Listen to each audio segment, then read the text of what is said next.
We got Caitlin Clark in Iowa against Paige Bueckers in UConn into the Final Four.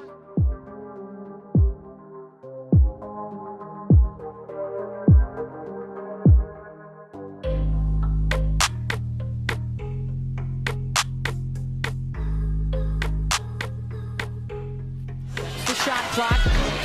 Foreman staying right with her. Off the spin, the help comes and one. Defense for shots like this, right? Terrific individual effort, staying glued to Caitlin Clark. Ran the table in the SWAC regular season and won the tournament. Bueckers does it again. Come on now, she got fouled as well. We forget about how lanky and crafty Paige Bueckers is until she tries to get to the cup.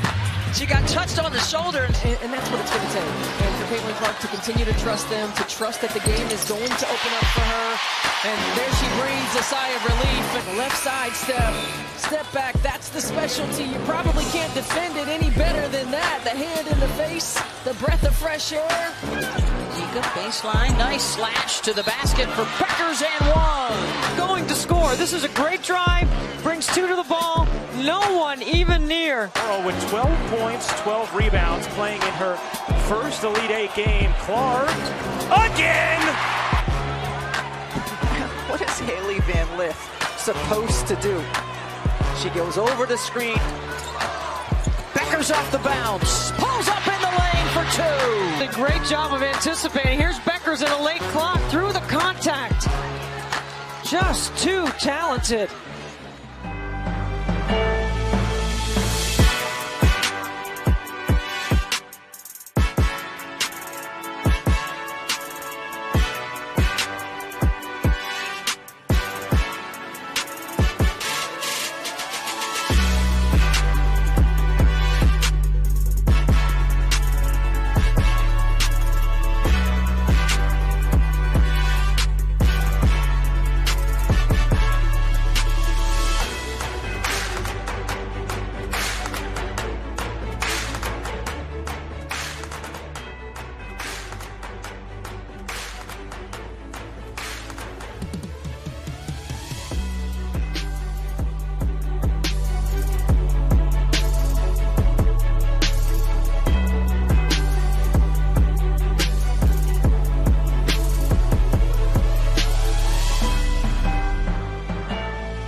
You don't want to leave UConn without capturing the championship. This is their 23rd, NCAA Final Four. We understand what they bring to the table and what have you, but let's be very, very clear.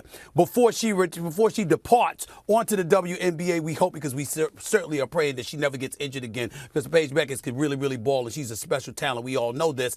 But Caitlin Clark is already declared for the WNBA draft. She is the surefire first overall pick. This is the end for her. Last time we saw her, she lost the national championship game. Ever since then, what does she do?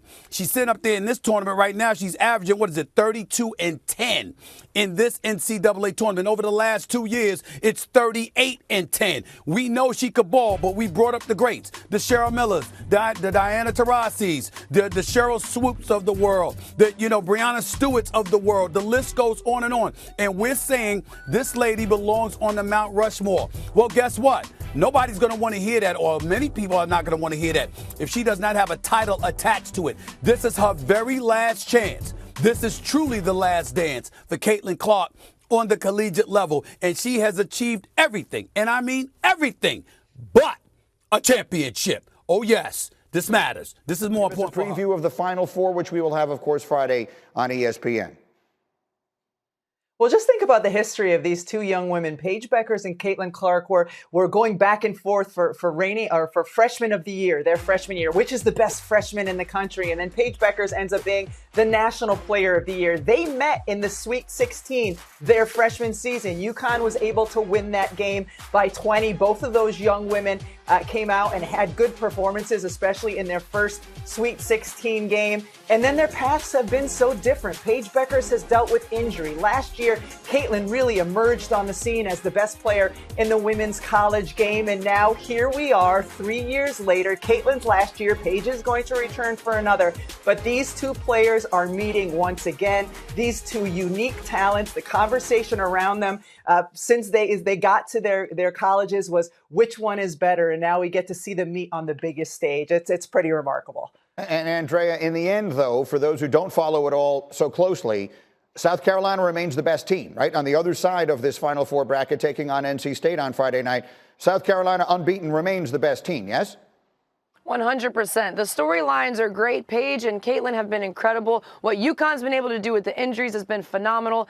South Carolina is still top dog. South Carolina is still the best team in terms of depth, in terms of talent, top to bottom. There are players on South Carolina's bench that would be starters on multiple teams across the country. They have depth. They are capable of knocking down threes. They have an incredible inside presence with 6'7" Camila Cardoso, who they need to play through every single possession. NC State will have their hands full. NC State is a great shooting team. They've got electric guards. I do think that's going to be a battle. But South Carolina remains the favorite. All this is fun and good. All the glimmer, all the shine, all the superstardom is great. South Carolina still remains the best